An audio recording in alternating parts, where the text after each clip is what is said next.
stąd wygoni. Jest pan choruje na starego znajomego, generała McGrath'a. Widziała go pani? Chyba nie ma go na liście gości.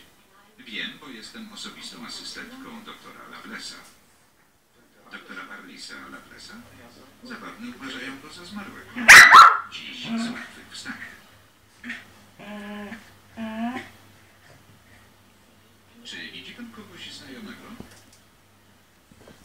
Przypadkiem tak. Jestem zazdrosny. Niepotrzebnie.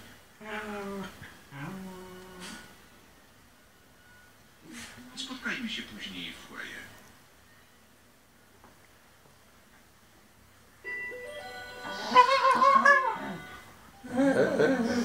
Zira jest bardzo pyskata.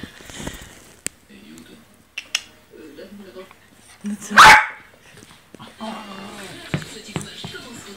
No przynieś pieczkę. Przynieś.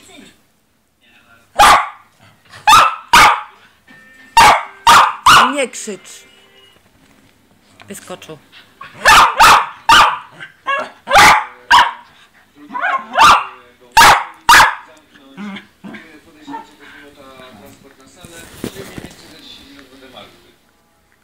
Na pewno nie chudszy. Nie tego dużo nałożyć? Sparuj obficie. Myślę, że wystarczy. Nie będę sobie żałował. Słuchaj, to się zdarzyło, że ktoś to zjadł samemu w pojedynkę? Hamburgera, owszem, zdarzyło się. Ale takie danie jak sznycel będziesz musiał ostro powalczyć. Walka to drugie imię Przemka. Jogureczki, ta szafka na ostatnią drogę. Jak wszystko to wszystko. Nie wiem dlaczego, zupełnie nie wiem. Skoro się to we mnie